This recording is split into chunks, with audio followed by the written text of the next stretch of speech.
Bonjour, ici professeur Nyembo Kimouni, docteur en sciences agronomiques. Je suis actuellement directeur de l'École supérieure des ingénieurs industriels. Mais comme je l'ai dit, je suis ingénieur agronome de formation.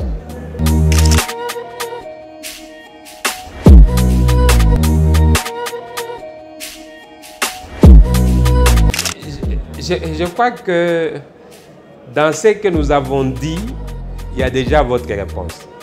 S'il faut que nous puissions nous résumer, que tout le monde puisse nous comprendre, nous disons ceci. Les besoins estimés en 2019 étaient de 800 000 tonnes de farine par an.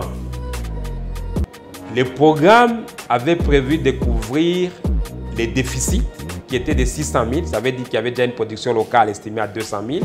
Les déficits de 600 000 devaient être couverts par la production locale, afin qu'on arrive à 100% de couverture des besoins par la production locale. Mais pour arriver à cela, il fallait 149 875 000 $. La province n'avait pas tous ces moyens-là. Il fallait aller donc année après année avec un budget d'autour de 23 millions de $ chaque année. Et je pense c'est ce que le gouvernement provincial fait. Alors, ce que le gouvernement provincial donne en termes de production, ça ne représente que 10%. Ajouté, n'est-ce pas, à ce qu'il y avait déjà là comme production locale, nous pouvons arriver difficilement à 40% des besoins. Difficilement, pourquoi? Parce qu'on va prendre 200 000 tonnes, on ajoute 60 000 tonnes, on est à 260 000 tonnes sur 800 000 tonnes. Donc, vous comprenez qu'on est en deçà des 40% des besoins.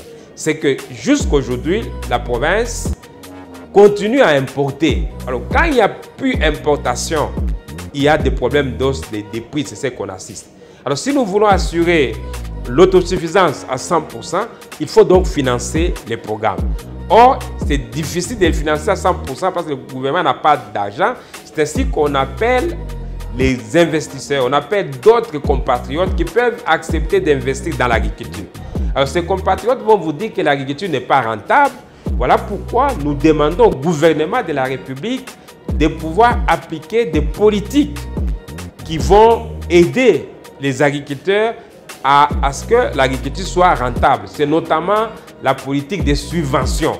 Je vous ai parlé des plans Maroc vert. C'est ça que le Maroc utilise, mais le Maroc implique aussi tous les grands investisseurs, notamment une entreprise qui est dans la fabrication des engrais, qui donne aux agriculteurs les intrants agricoles et à la récolte, cette entreprise rachète la production et arrive, n'est-ce pas, à prendre aussi ce qu'elle a donné comme intrant au moment de la production. Donc, il n'y a pas d'autre schéma. À travers le monde, c'est ce qu'il faut faire. Il faut encadrer les producteurs agricoles pour arriver, n'est-ce pas, à plus produire. Alors, nous avons dit que la RDC, en termes de potentialité, il y a tout.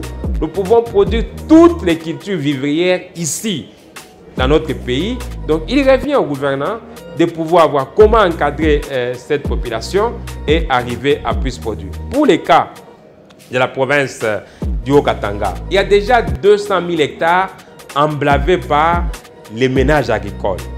Les programmes ici, ce sont des superficies supplémentaires. Donc, si on veut plus produire, il y a lieu d'étendre l'encadrement. Au lieu de se limiter à ces superficies ici, aller à plus de ménages agricoles.